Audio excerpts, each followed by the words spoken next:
ahora, Miguel Ángel, cuando quieras, bueno, adelante. Muchas gracias a los organizadores por la invitación. Buenas tardes a todos. Mirad, lo que yo traigo es algo muy simple. Traigo dos cosas que vosotros todos conocéis y, como suele ocurrir en la historia, cuando a alguien se le ocurre la idea de unirlas es cuando se produce la revolución. Y eso es lo que ha pasado en nuestro servicio, porque ha cambiado la estrategia del tratamiento de este tipo de fracturas. Hasta hace 3 años, este tipo de fracturas las tratábamos con abordajes posteriores extendidos tipo Gerwin, con lo que tiene el abordaje a nivel de morbilidad en las partes blandas y que no está exento de que tengamos parálisis radial, aunque vayas con mucho mimo. Y de lo que estoy hablando es básicamente de la unión del abordaje mipo-anterolateral con el uso de la placa del húmero proximal de forma invertida. Espero durante la charla explicaros rápidamente en qué consiste la técnica, deciros por qué nos parece que es ventajosa con respecto a lo mejor a otras y si podemos al final dar unos consejos por si os animáis a usarla. Mirad, en el año 2020 dimos con este artículo, habíamos intentado alguna otra técnica MIPO y coincidió en la semana con un paciente que entró joven, de 19 años, con esta fractura espiroidea de tercio distal después de hacer un pulso. Y nos pusimos a intentar reproducir la técnica. El paciente se pone en decúbito supino, mesa abierta o con una tabla en el lateral. Los abordajes son los que ya conocéis. El abordaje distal se hace a un dedo o dos de la flexura del codo, 5 centímetros. Es el abordaje que hacemos para poner los tornillos distales de los clavos, luego lo sabéis todos. Si abrís un poquito lateral, lo primero que os vais a encontrar va a ser la vena cefálica.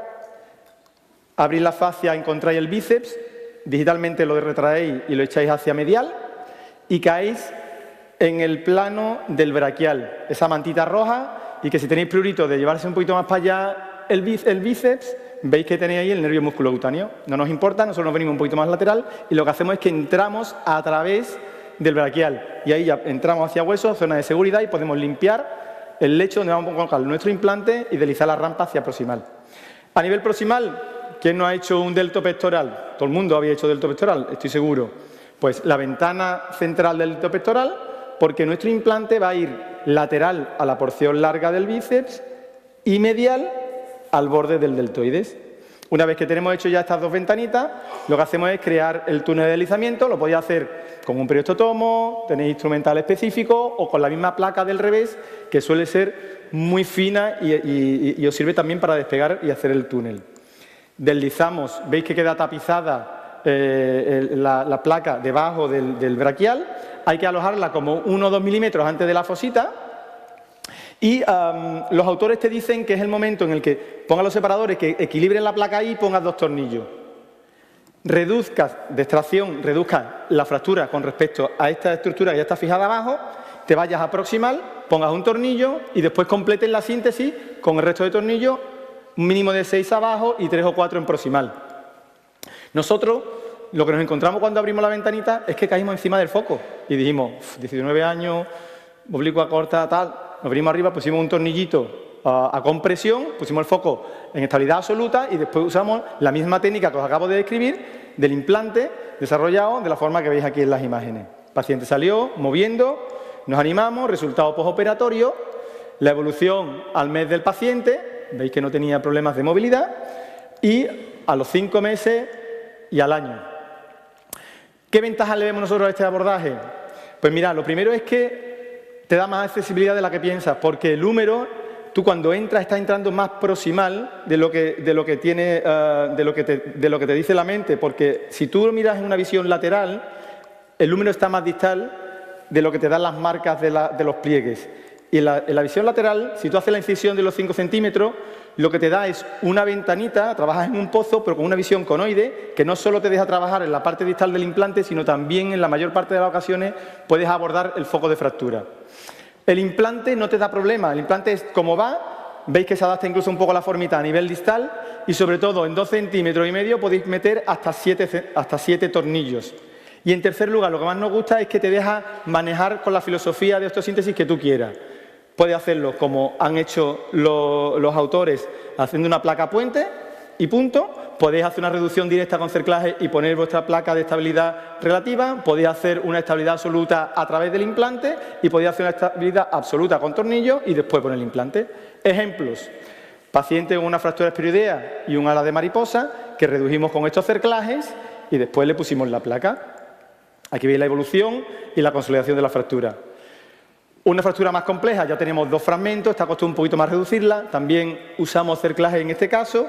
Veis cómo el paciente salió moviendo perfectamente. Aquí lo llamativo no es el man de ir levantando la silla, sino la cara de Rocío alucinada con lo que estaba liando la consulta. Aquí tenéis 2 casos de estabilidad absoluta en trazos que sean transversos, con buenos resultados también. Y si la fractura es un poquito más larga, podéis usar en vez de un tornillo, en este caso usamos 3 tornillos y después la placa con esta movilidad. Y veis cómo se vienen los enfermos arriba cuando te dicen que le va a dar el alta al año. Si el segmento distal está fragmentado y veis que es un trazo simple, esta ventana os deja trabajar ahí, podéis poner cerclaje, tornillo, solidarizáis y repetir la misma síntesis con los resultados que podéis ver en la foto.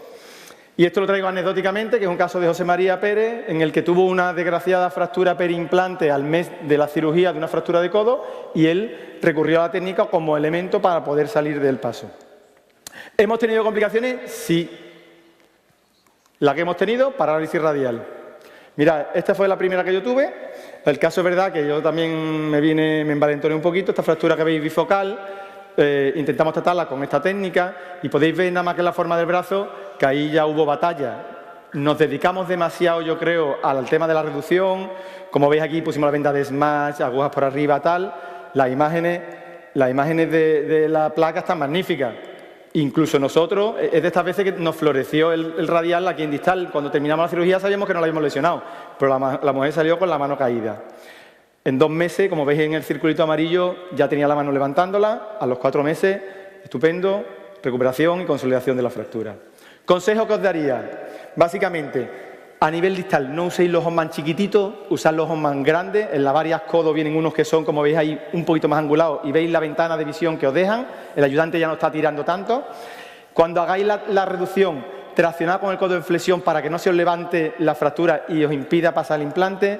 Usamos mucho, como habéis visto, los cerclajes, pero también podéis poner unas pinzas y poner unos tornillitos para reducirlo y trabajar a placer. Ponemos agujas tipo tope, tanto a nivel proximal lateral a la corredera como justo antes de la fosita para no darnos tantos rayos. Ya sabéis que ahí encaja y tienen los puntos de tope de la fractura. Si tenéis plantilla en vuestro implante, usadla sobre todo en los tornillos distales, porque con esas camisas estáis protegiendo la torsión que puede hacer cuando entra el tornillo, sobre todo a nivel posterolateral.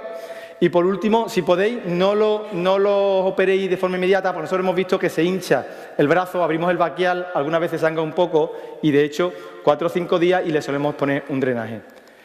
Mensajes para llevar a casa.